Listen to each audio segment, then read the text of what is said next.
Hi, I'm Emily Bermes, and this is 120 Seconds to Better Leadership. So I just got done having a talk with a colleague of mine in the barn, and she was asking about a clinic. I've talked about this clinician before. I think he's the most gifted trainer I've ever worked with, and he certainly has helped me more than anyone else in this world of dressage. And she asked me why I thought that was, and here's what it boils down to. And I actually used this technique with a client this week, and it worked for him too. So one of the things that he does when he teaches is to say what he wants. So for example, if I'm, too heavy in my hand with my horse, most trainers will say, stop hanging on your horse's mouth, or get off, the inside rein, or, get out of his face. And it's not specific and it's more critical. So you're doing something wrong, but if you knew how to fix it, you would, right? So this guy will say, give her left rein another inch. And then the minute you give the smallest effort, even though that's kind of a scary thing to do when the horse is wanting to barrel off with you, he'll say good. And then he'll be very specific. Give her one more inch. Good. And then when he knows that he's built your courage to let go a little bit, he'll say good. Now throw the rein away, which means don't use it at all, which is also scary.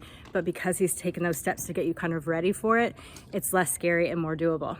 So he's high on praise for effort. He's not negative. He doesn't say, don't do this, don't do this, don't do that. He says very specifically what he wants you to do. And so what I want people to realize when you're coaching your folks is that when you tell people to stop doing something, their brain doesn't understand the word don't or stop. So the brain will fixate, right? So I had a client whose bosses keep giving him feedback on his presentations. Stop making them so convoluted, stop making them so complicated, stop making, so he's obsessing on how to do that. The answer is he didn't know how.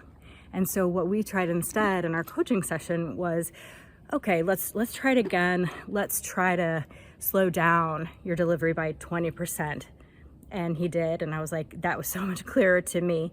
And then I said, let's focus on make all the same points with half the words, right? Very specific. So it wasn't don't be wordy, don't be fast. It was slow down 20% and use half the words to say the exact same thing. And that worked really well for him too. So I think the bottom line is when we're coaching people, if we focus on what we don't want from them, it actually helps their brain keep fixating on that thing, and it keeps them repeating that behavior more than if we give them plenty of encouragement and also directive on specifically what we want, things that will change their behavior incrementally and get us the result that we're after.